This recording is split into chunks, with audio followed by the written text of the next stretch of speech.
नमस्कार दोस्तों, स्वागत है आपका अपने YouTube channel current affairs with Rajput sir में। दोस्तों आज हम कवर करेंगे 4 और 5 जून के सारे इंपॉर्टेंट करंट अफेयर्स के क्वेश्चंस। दोस्तों जितने भी क्वेश्चंस लिए गए हैं ना, एग्जाम जो आने वाले एग्जाम्स हैं, चाहे वो एसएससी हो, बैंक हो, है ना, एमपीपीएससी हो, या जितने भी स्टेट गवर्नमेंट एग्जाम्स होते हैं या सेंट्रल गवर्नमेंट एग्जाम्स होते हैं, इन सभी एग्जाम्स में इस प्रकार के करंट अफेयर्स के क्वेश्चन ही पूछे जाते हैं। जो मैं इस वीडियो में लेता हूँ, हम लोग डेली वीडियो अपलोड करते हैं और उसमें जो क्वेश्चन फ्रेम होते हैं, आप यकीन मानिए एज इट इज क्वेश्चंस आपको कॉम्पिटिटिव एग्जाम्स में देखने को मिलेंगे, है ना। तो वीडियो अंत तक जरूर देखिए करिए, है ना। लाइक शेयर करना ना भूलें, और आपको रिवीजन करने की भी जरूरत नहीं है। मैं वीकली करंट अफेयर्स या मंथली करंट अफेयर्स की वीडियोस अपलोड करके सारी चीज रिवाइज भी कराऊंगा, ठीक है ना। तो सारी चीज हम विस्तार में डिस्कस करेंगे, रिवाइज भी अच्छे से करेंगे, तो वीडियो अंत तक जरूर देखिएगा, ठीक है। तो शुरू करते हैं। देखिए, शुरू करने से पहले हमने जो 2 और 3 जून को, कितना 2 और 3 जून को, ये टाइपिंग मिस्टेक हुई है, 2 और 3 जून को जो भी हमने करंट अफेयर डिस्कस किए थे उसके बारे में शॉर्ट या संक्षिप्त विषय में हम डिस्कस कर लेते हैं। देखिए, हाल ही में भारतीय नौसेना के 27वें नौसेना प्रमुख chief of the Naval staff के रूप में किसने पदभार ग्रहण किया दोस्तों ये किया है कृष्णा स्वामीनाथन जी ने, ठीक है। अच्छा, 26वें नवल स्टाफ कौन थे या चीफ ऑफ नवल स्टाफ थे? डी के त्रिपाठी, है ना, दिनेश कुमार त्रिपाठी थे, जो कि 31 मई 2026 को रिटायर हो गए हैं, और 27वें नौसेना प्रमुख बन गए हैं कृष्णा स्वामीनाथन जी, ठीक है। नेक्स्ट बात करी थी हमने दोस्तों, भारत के नए चीफ ऑफ डिफेंस स्टाफ के रूप में किसने पदभार ग्रहण किया है? तो दोस्तों ये किया है एनएस राजा सुब्रमणि, जो तीसरे नंबर के, ठीक है, तीसरे नंबर के सीडीएस बन गए हैं। अच्छा, दूसरे नंबर के सीडीएस कौन थे? जनरल अनिल चौहान जी। पहले नंबर के सीडीएस थे जनरल विपिन रावत जी, ठीक है। नेक्स्ट बात करी थी हमने, हाल ही में सुमन कल्याणपुर, जिनका मई 2026 में निधन हुआ है, ये मुख्य रूप से किस क्षेत्र से संबंधित थी? तो ये थी प्लेबैक सिंगिंग, है ना, सिंगर थी जिनका निधन हो चुका है। नेक्स्ट हमने बात करी थी, हाल ही में सिंगापुर ओपन 2026 बैडमिंटन टूर्नामेंट के पुरुष युगल का खिताब किस भारतीय जोड़ी ने जीता है? दोस्तों ये जीता था सात्विक साईराज रंकीरेड्डी और चिराग शेट्टी ने, ठीक है। सिंगापुर ओपन सिंगापुर में हुआ था, जिसमें मेंस डबल में सात्विक साईराज रंकीरेड्डी और चिराग शेट्टी ने जो बैडमिंटन टूर्नामेंट का खिताब जीत लिया था। आईपीएल 2026 के फाइनल में प्लेयर ऑफ द मैच किसे चुना गया था दोस्तों? तो ये चुना गया था विराट कोहली को। विराट कोहली ने गुजरात टाइटंस के विरुद्ध 75 रन की पारी खेली थी, 75 रन की नाबाद पारी खेली थी। इसी उपलक्ष्य में इन्हें player of the match award से नवाजा गया था। हाल ही में कर्नाटक के नए मुख्यमंत्री के रूप में किसे नियुक्त किया गया है दोस्तों? तो ये नियुक्त किया गया है डी के शिव कुमार, है ना। डी के शिव कुमार हाल ही में कर्नाटक के मुख्यमंत्री बन गए हैं, तो ये इंपॉर्टेंट प्रश्न है। अच्छा, सक्सीड किसको किया है इन्होंने? सिद्धरामैया को, है ना। इससे पहले सिद्धरामैया कर्नाटक के चीफ मिनिस्टर थे, उन्हें सक्सीड करके अब डी के शिव कुमार को एज अ सीएम नियुक्त किया गया है। नेक्स्ट बात करी थी, हाल ही में उत्तर प्रदेश का नया पुलिस महानिदेशक या डायरेक्टर जनरल ऑफ पुलिस किसे नियुक्त किया गया है? तो ये नियुक्त किया गया है राजीव कृष्णा जी को, है ना। स्थायी रूप से राजीव कृष्णा जी को director general of police of Uttar Pradesh नियुक्त किया गया है, ठीक है। मई 2026 में भारत का सकल वस्तु एवं सेवा कर या फिर गुड्स एंड सर्विसेज टैक्स संग्रह या फिर कलेक्शन कितना रहा है? तो दोस्तों लगभग 1.94 लाख करोड़ से ज्यादा, मतलब कहना सही है 2 लाख करोड़ से ज्यादा कलेक्शन हुआ है जीएसटी मई 2026 में, ठीक है। काफी बड़ी उपलब्धि है। नेक्स्ट हमने बात करी थी, हाल ही में विश्व दुग्ध दिवस या वर्ल्ड मिल्क डे कब मनाया गया है? तो दोस्तों ये मनाया गया है 1 जून को, है ना। टाइपिंग मिस्टेक हुई थी, 1 जून को, है ना। विश्व दुग्ध दिवस या वर्ल्ड मिल्क डे मनाया गया है, ठीक है। नेक्स्ट बात करी थी हमने, मई 2026 में यूपीआई या यूनिफाइड पेमेंट इंटरफेस लेनदेन का मूल्य कितना रहा है? तो ये रहा है 29.90 लाख करोड़, ठीक है। अच्छा, यूपीआई किसके द्वारा मैनेज किया जाता है? NPCI, national payment corporation of India के द्वारा, ठीक है। हाल ही में भारत और ओमान के बीच कौन सा समझौता हुआ है? तो ये हुआ है comprehensive economic partnership agreement. Oman की राजधानी है मुस्कैत। नेक्स्ट बात करी थी, हाल ही में अफ्रीकी देशों में कौन सा वायरस फैला है? तो ये फैला है एबोला वायरस। कई अफ्रीकन कंट्रीज के जो लोग हैं एबोला वायरस से ग्रसित हैं, जिन्हें भारत की ओर से मेडिकल सुविधाएं भी प्रोवाइड की जा रही है। नेक्स्ट बात करी थी, हाल ही में पश्चिमी नौसेना कमान के flag officer commanding in chief का पदभार किसने संभाला है? तो ये संभाला है आर हरि कुमार ने, ठीक है दोस्तों। तो दोस्तों ये थे 2 और 3 जून के करंट अफेयर्स। अब हम डिस्कस करेंगे 4 और 5 जून, है ना। सारे करंट अफेयर हम डिस्कस करेंगे विस्तार में। तो शुरू करते हैं। हाल ही में किस भारतीय शतरंज ग्रैंड मास्टर ने विश्व नंबर 1 मैग्नस कार्लसन को क्लासिकल शतरंज में 3 बार हराया है? दोस्तों ये हरा दिया है आर प्रज्ञानंदा ने, है ना। देखिए ये है भारत की ओर से आर प्रज्ञानंदा, ये ग्रैंड मास्टर है, मतलब चेस खेलते हैं, और इन्होंने हाल ही में वर्ल्ड के number 1 chess player Magnus Carlsen को लगातार 3 बार हराया है। कौन सी कैटेगरी में? क्लासिकल शतरंज कैटेगरी में, ठीक है। अच्छा, क्लासिकल शतरंज कैटेगरी क्या होती है? देखिए, क्लासिकल चेस ये होता है जिसमें अपोनेंट्स को या चेस प्लेयर को ज़्यादा समय मिलता है, लगभग 80 से 90 मिनट्स मेरे ख्याल से मिलते हैं, और है ना, टाइम ज़्यादा मिलता है। और इसी कैटेगरी में आर प्रज्ञानंदा, इन्होंने मैग्नस कार्लसन जो कि वर्ल्ड नंबर 1 चेस प्लेयर है, इनको 3 बार शतरंज में हरा दिया है, ठीक है। अच्छा, और कैटेगरी की बात करें तो रैपिड क्लास कैटेगरी में क्लासिकल चेस के कंपैरिजन में कम समय लगता है, ठीक है।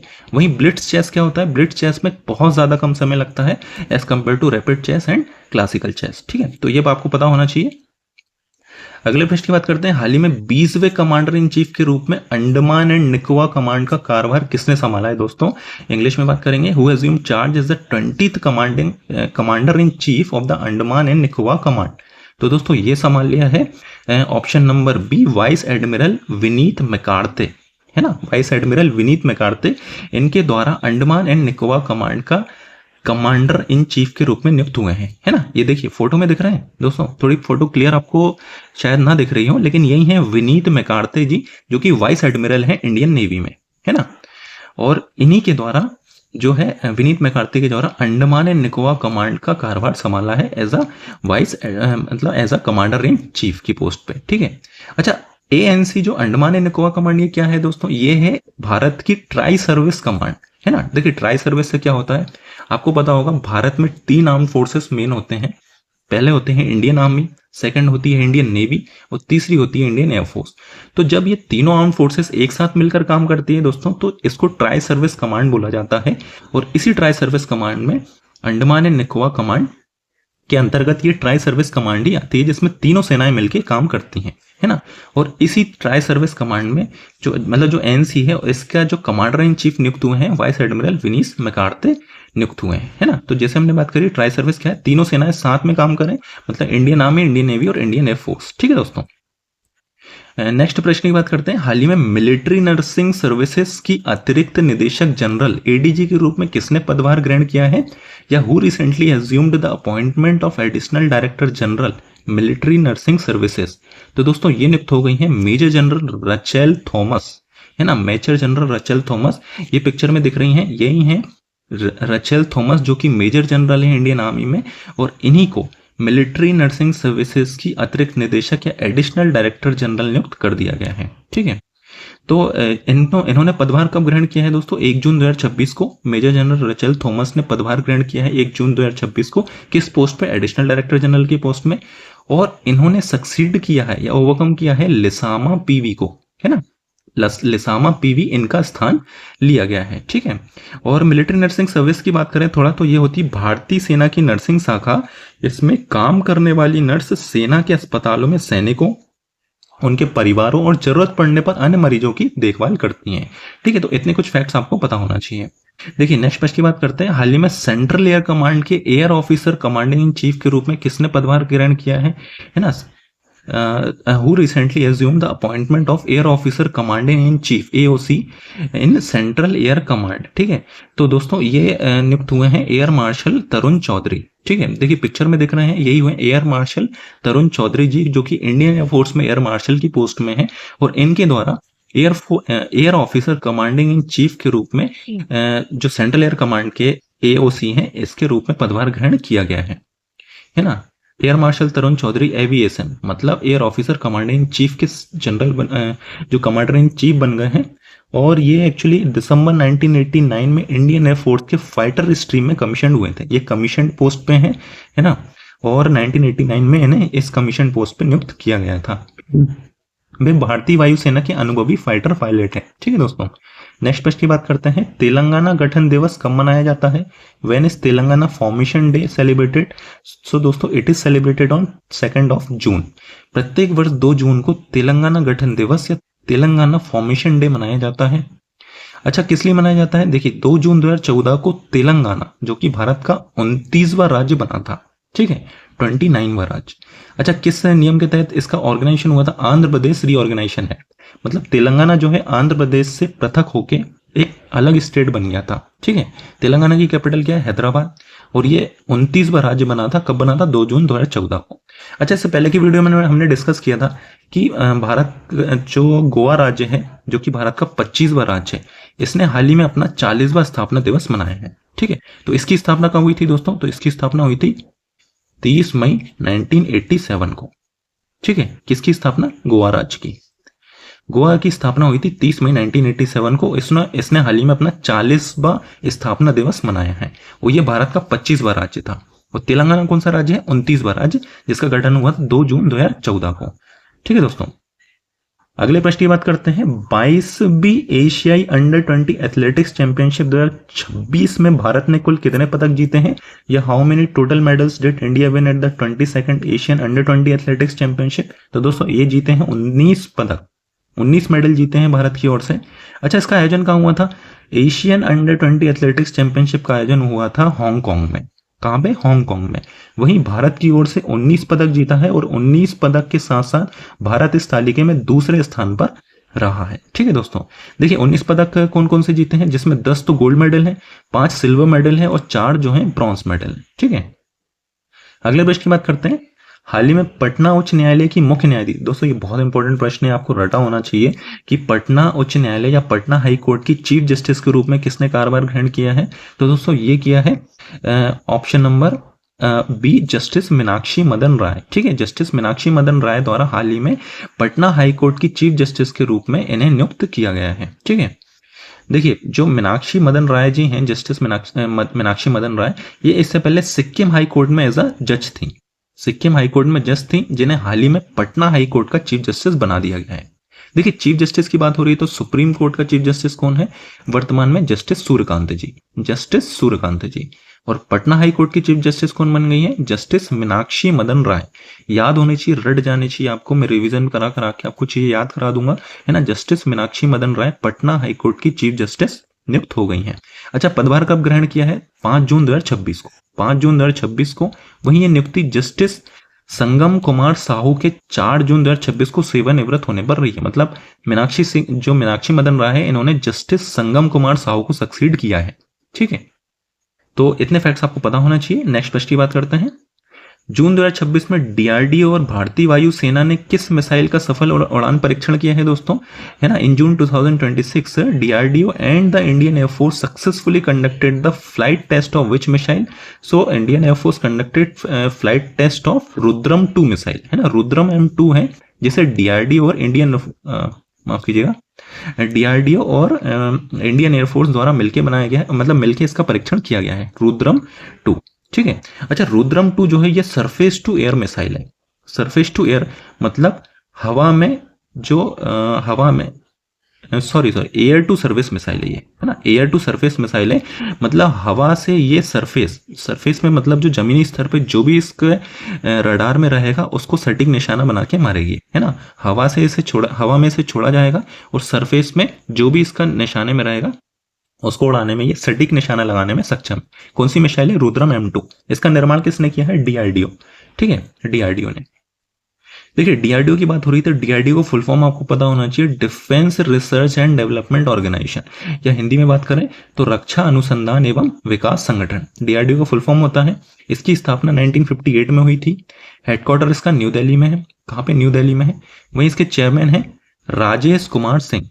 ठीक है, चेयरमैन कौन है? राजेश कुमार सिंह। अच्छा, ये एक्चुअली अस्थायी रूप से है ना, इन्हें एडिशनल चार्ज दिया है डीआरडीओ में, है ना। राजेश कुमार सिंह को स्थायी रूप से अभी कोई डीआरडीओ के चेयरमैन नहीं है, लेकिन राजेश कुमार सिंह वर्तमान में एडिशनल चार्ज में है। ठीक है, अगले प्रश्न की बात कर लेते हैं दोस्तों। हाल ही में जमीनी स्तर के नव प्रवर्तकों और उद्यमियों को पहचानने के लिए या मार्गदर्शन देने और आगे बढ़ाने के लिए कौन सा कार्यक्रम लॉन्च किया गया है दोस्तों? ये कार्यक्रम लॉन्च किया है नवाचार मंत्रा। नवाचार मंत्रा जो कि 3 जून 2026 को आरंभ हुआ था और इसका शुभारंभ किया है उद्यमिता मंत्री श्री जयेंद्र चौधरी जी ने। ठीक है, जिसमें मेंटरशिप, संसाधन, उद्योग नेटवर्क, राष्ट्रीय मंच उपलब्ध कराया जाएगा इस जो कार्यक्रम में। साथ ही नीति निर्माताओं, उद्योगों, निवेशकों, विशेषज्ञों के साथ जुड़ाव को मजबूत करेगा। ठीक है, ये सारी चीजें इस कार्यक्रम में होंगी। नेक्स्ट प्रश्न की बात कर लेते हैं। हाल ही में केंद्रीय माध्यमिक शिक्षा बोर्ड या सीबीएसई के नए अध्यक्ष के रूप में किसे नियुक्त किया गया है? Who has been appointed as the new chairperson of the Central Board of Secondary Education? तो दोस्तों ये नियुक्त हुए हैं ऑप्शन नंबर सी, लोखंडे प्रशांत सीताराम, लोखंडे प्रशांत सीताराम जी ये फोटो में दिख रहे हैं, यही है लोखंडे प्रशांत सीताराम जी। इन्हें central board of secondary education या सीबीएसई के नए चेयरमैन नियुक्त हुए हैं। तो ये काफी इंपॉर्टेंट प्रश्न आपको पता होना चाहिए। कौन नियुक्त हुए हैं? लोखंडे प्रशांत सीताराम। ठीक है, तो कुछ फैक्ट्स देख लेते हैं। जैसे जैसे कि हमने बात करी, लोखंडे प्रशांत सीताराम सीबीएसई के अध्यक्ष नियुक्त हुए हैं, और इनकी नियुक्ति से पहले ये मिनिस्ट्री ऑफ होम अफेयर्स है ना, मिनिस्ट्री ऑफ होम अफेयर्स या यहाँ पर अतिरिक्त सचिव या एडिशनल सेक्रेटरी के पोस्ट पर पोस्टेड थे। अच्छा, इनसे पहले कौन थे सीबीएसई के चेयरमैन? तो ये थे राहुल सिंह। कौन थे? राहुल सिंह। और राहुल सिंह को सक्सीड करके लोखंडे प्रशांत सीताराम जी को सीबीएसई का चेयरमैन बना दिया गया है। अच्छा, राहुल सिंह को अब कौन सा कार्यभार दिया है? डिपार्टमेंट ऑफ एग्रीकल्चर और फार्मर्स वेलफेयर में एडिशनल सेक्रेटरी नियुक्त किए हैं। वहीं देखिए वरुण भारद्वाज जी को सीबीएसई का नया सेक्रेटरी नियुक्त किया गया है। मतलब लोखंडे प्रशांत सीताराम ये चेयरपर्सन बने हैं या चेयरमैन बने हैं, और वरुण भारद्वाज सीबीएसई के नए सेक्रेटरी बने हैं। ठीक है। अच्छा, ये नियुक्ति किसके द्वारा की जाती है? Appointments committee of the cabinet, cabinet की अपॉइंटमेंट कमेटी द्वारा ये नियुक्तियां की जाती हैं, जिसके हेड होते हैं भारत के प्रधानमंत्री नरेंद्र मोदी जी। अगले प्रश्न की बात करते हैं। हाल ही में सीबीएसई के on screen marking OSM system की खरीद प्रक्रिया की जांच के लिए गठित एक सदस्यीय समिति की अध्यक्षता किससे सौंपी गई है? दोस्तों ये सौंप दी गई है एस राधा चौहान को, है ना। देखिए पिक्चर में दिख रही हैं, यही है एस राधा चौहान जी को। इन्हीं को हाल ही में सीबीएसई के ऑन स्क्रीन मार्किंग। अच्छा, ऑन स्क्रीन मार्किंग क्या होती है? देखिए ऑन स्क्रीन मार्किंग की बात करें तो ऑन स्क्रीन मार्किंग एक डिजिटल कॉपी जांच प्रणाली है, जिसमें परीक्षाओं की उत्तर पुस्तिका जो आंसर शीट्स होती है ना, उसको स्कैन करके कंप्यूटर स्क्रीन पर जांचा जाता है। जो आंसर शीट्स होती है उन्हें स्कैन कर लिया जाता है इसके माध्यम से, और फिर कंप्यूटर में इसकी जांच होती है या इसे चेक किया जाता है ना। केंद्र सरकार ने सीबीएसई के ऑन स्क्रीन मार्किंग सिस्टम की खरीद से जुड़े मामलों की जांच के लिए एक सदस्यीय समिति का भी गठन किया है, और इसी के अध्यक्ष जो है बन गई है एस राधा चौहान। ठीक है। अगले प्रश्न की बात करते हैं। हाल ही में सऊदी अरब में भारत के अगले राजदूत के रूप में किसे नियुक्त किया गया है? या who has been appointed as the next ambassador of India to Saudi Arabia? तो ये नियुक्त हुए हैं दोस्तों, ऑप्शन नंबर बी विपुल, है ना। देखिए पिक्चर में दिख रहे हैं, यही है विपुल जी हैं, जिन्हें हाल ही में सऊदी अरब में भारत के अगले राजदूत या फिर नेक्स्ट एम्बेसडर भारत की ओर से सऊदी अरेबिया का बना दिया गया है ना। किसको? विपुल जी को, है ना, विपुल जी को। देखिए सऊदी अरेबिया की बात हो रही है तो सऊदी अरेबिया की राजधानी क्या है? रियाद है। करेंसी यहाँ पे चलती है सऊदी रियाल। ठीक है। किंग कौन है? किंग है यहाँ पे सलमान बिन अब्दुल अजीज अल सऊद। ठीक है। क्राउन प्रिंस कौन है? मोहम्मद बिन सलमान। क्राउन प्रिंस है मोहम्मद बिन सलमान, है ना। तो किंग और क्राउन प्रिंस दोनों पता होना चाहिए। फिर से रिपीट करूंगा, ठीक है दोस्तों। किंग और क्राउन प्रिंस के बारे में पता होना चाहिए। किंग है सलमान बिन अब्दुल अजीज अल सऊद और क्राउन प्रिंस है मोहम्मद बिन सलमान। ठीक है। नाम थोड़ा सा टफ है, बार बार रिपीट करेंगे याद हो जाएंगे। सलमान बिन अब्दुल अजीज अल सऊद किंग है और मोहम्मद बिन सलमान यहाँ के क्राउन प्रिंस हैं। ऑफिशियल लैंग्वेज यहाँ पे अरेबिक चलती है। अगले प्रश्न की बात करते हैं। विश्व साइकिल दिवस या वर्ल्ड साइकिल डे या बाइसिकल डे कब मनाया जाता है? तो दोस्तों ये मनाया जाता है 3 जून को। प्रत्येक वर्ष 3 जून को वर्ल्ड बाइसिकल डे मनाया जाता है। ठीक है। आपको थीम पता होना चाहिए। मैंने सारे डेज की वीडियोस भी अपलोड करी है, जिसमें सभी डेज का कौन सा डे किस दिन मनाया जाता है और उसकी थीम वो भी दी गई है। तो उसकी जो लिंक है मैं इसके डिस्क्रिप्शन सेक्शन में दे दूंगा। ठीक है। और वर्ल्ड साइकिल डे जो मनाया गया है 3 जून को, इसकी थीम क्या थी? Cycling for a greener future. है ना। क्या उद्देश्य है?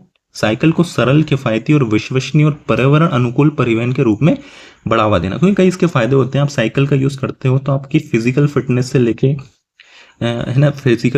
लेके जो भी आपको बीमारी वगैरह है वो सारी चीजें दूर रहती हैं। एक्सरसाइज ऑटोमेटिकली होती रहती है।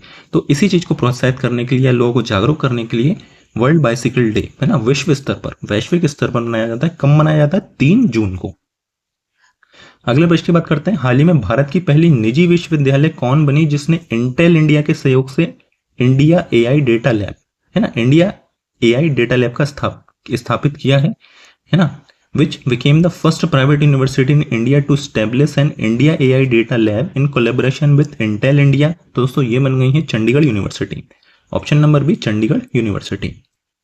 देखिए क्या है ये जो चंडीगढ़ यूनिवर्सिटी है, ये एक प्राइवेट यूनिवर्सिटी है जहां पर इंडिया एआई डेटा लैब स्थापित की गई है। अच्छा, ये किसके सहयोग से बनाई गई है? इंटेल इंडिया के सहयोग से इंडिया एआई डेटा लैब बनाई गई है, मतलब यहाँ के जो स्टूडेंट्स हैं इनको प्रैक्टिकल नॉलेज की तरफ ज़्यादा से ज़्यादा ध्यान दिया जाए आर्टिफिशियल इंटेलिजेंस की मदद से। इसी उद्देश्य से इंडिया एआई डेटा लैब का जो है शुभारंभ किया गया है, स्थापना की गई है ना।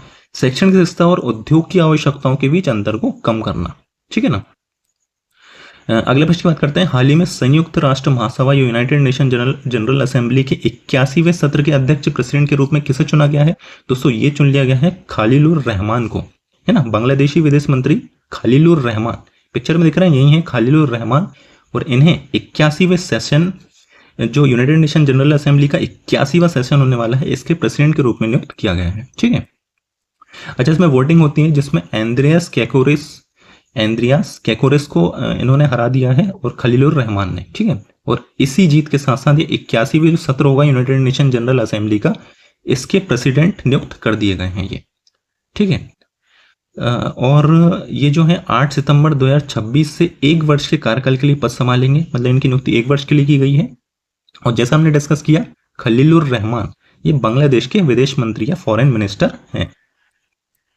अगले प्रश्न की बात करते हैं। हाल ही में 2026 का princess of Asturias award for sports प्राप्त करने वाले पहले व्यक्तिगत फुटबॉलर कौन बने हैं? Who has become the first individual footballer to receive the 2026 princess of Asturias award for sports? तो दोस्तों ये बन गए हैं option number B, Lionel Messi. देखिए पिक्चर में दिख रहे हैं ये है लियोनल मेसी, और इन्हीं को हाल ही में princess of Asturias award for sports दिया गया है।